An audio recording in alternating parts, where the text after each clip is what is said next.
Good morning, everyone. Good morning. We can agree on that. Okay. A good morning it is. So in our awakening, and for me personally, it has happened incrementally. I haven't all of a sudden waked up and realized who I am. In our awakening,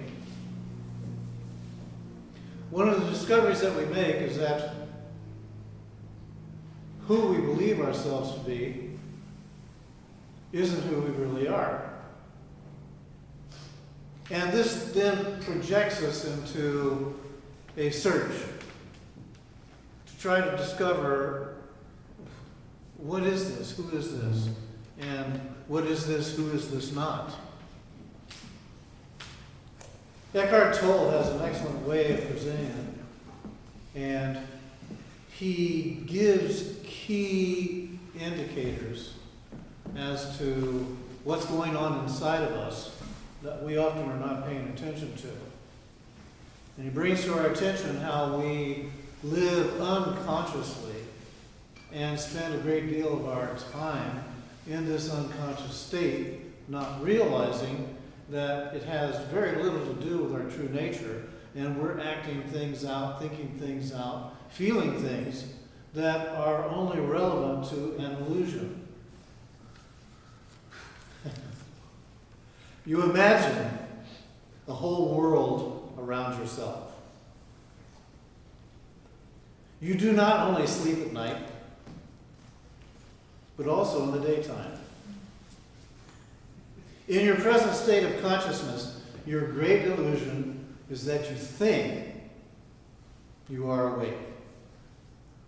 Your present existence, your greatest illusion, is that you think you are alert. Your present state of consciousness, you're asleep. And at present, you are dreaming. And what you see and hear are all parts of your dream. Your nighttime sleep is only different from your daytime sleep in that at night your dreams are less active. Okay, please get in a laugh here because it gets During the day, you imagine a whole world around you, and you play an active role in that dream. Your personal history takes place in that world, and identifying with that world shapes your personal identity. Now, just to get an idea about what being present is. To be present means that you are fully alert, you're fully attentive, and you're fully conscious in the present moment. Whatever you do that fully consciously. You focus your entire attention on that particular activity. Like right now. You're careless most of the time. A large segment of your attention is bound by dealing with events of your thoughts, events of the past, and plans for the future, and your own self. Think about that now, your own self. Who you believe yourself to be. How much time and attention you devote to thinking about you in the context of the thoughts that you already have accumulated and return to again and again and again that deal with who you believe yourself to be. This time, psychological time, therefore displaces the moment of the present or subordinates it to the past or the future. You therefore perform an overwhelmingly majority of your daily activities mechanically. Now, if I lose your attention, I'm not at all concerned because I know your ego is feeling extremely threatened right now. Because right now, it's being outed. And everybody knows egos like to lay in the background. They like to stay behind the scenes and run the show. So, how deeply you sleep may depend upon how realistic you find your dreams to be. How much you identify with your identity embedded in your personal history. So the less alert you are, the deeper you submerge yourself into your dreams. The more isolated, the more solitary, and the more individualistic you become. Notice our world today. It's created and surrounded and populated by individuals.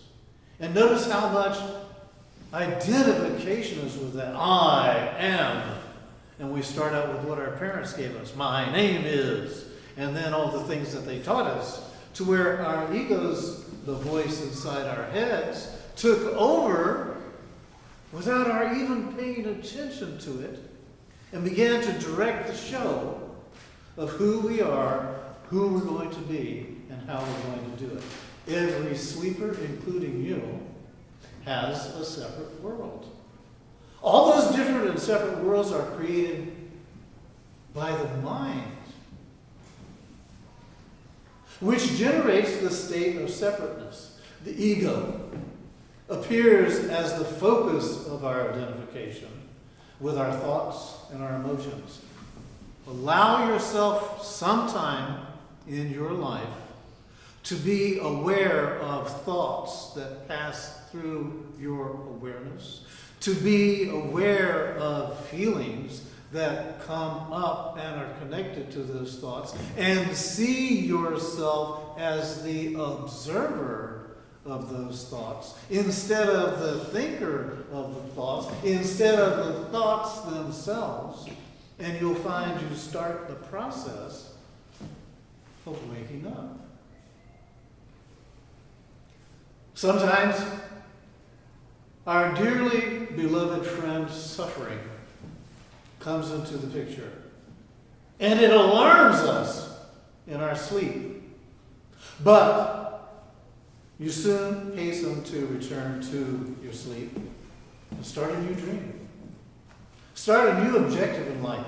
New ideals, new passion, ambition that confirms your connection with your identity. Cannot leave that identity for long, otherwise your ego gets much too frightened. Your ego cannot handle being present. It always takes you to the past or catapults you into the future.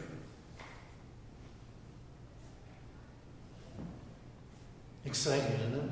Yeah. Really heartwarming too, isn't it? Makes you really feel comfortable, right? I assure you, in preparation for this lecture, I encountered at least 1,000 times of interjection, disruption, to take me away from this, of bringing this to the attention of who you truly are. We hear about our higher self, and we say, ooh, wow, that sounds wonderful, doesn't it? Sounds like some kind of guardian angel or something. Really. I can see it right now with wings and a halo. It's hovering inside of me as me. And we hear that our ego doesn't like this at all. And where do we hear it? We hear it inside ourselves when we start to contemplate our true nature. Imagine now, look at yourself and see that you're drifting on a stormy ocean of your thoughts and emotions day by day. And the space necessary for the emergence of a contemplating witness is missing. You see that contemplating witness? That's you. That's who you really are. That's me. That's who I really am. We have to get ourselves away from our thoughts and our feelings to become aware of our presence. And in becoming aware of our presence, Notice how it is that we observe. Notice how it is that we are a witness constantly to what's going on, but we so seldom are paying attention to be able to recognize ourselves as awareness. In this separate state of consciousness, the lack of alertness, think about it now, being alert, may appear as a desire for freedom. This desire emerges from our real self trying to get our attention as we remember on some level our origins. So there is an escape from this, and the escape is giving up the struggle with thoughts and emotions, and the recognition of the futility of insisting on them will bring us to a place of freedom. Now, do be paying attention to yourself from here on, how you find that there is a part of you who insists on thinking, insists on feeling, and insists on the validation of thinking and feeling. The freedom and independence that you'll be experiencing is from the functions of the mind. I know you think yourself as mind. I know it's just a tool that we use. But if we believe that we are the tool, then we never get out of its grasp. When we do begin to recognize who we are, then we begin to use the mind as the tool that it is, instead of believing we're only the mind. I told you this would be fun today. So much fun for you that you found yourself wanting to say, when can I have my cookies and milk? Right now, if you so desire. Thank you.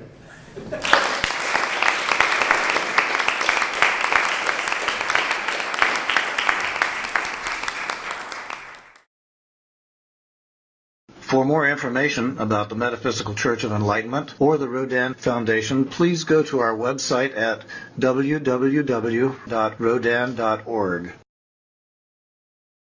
If you have been inspired by the revelations shared in these podcasts, please donate to the Rodin Foundation's ongoing efforts to help others help themselves at www.rodin.org/donate.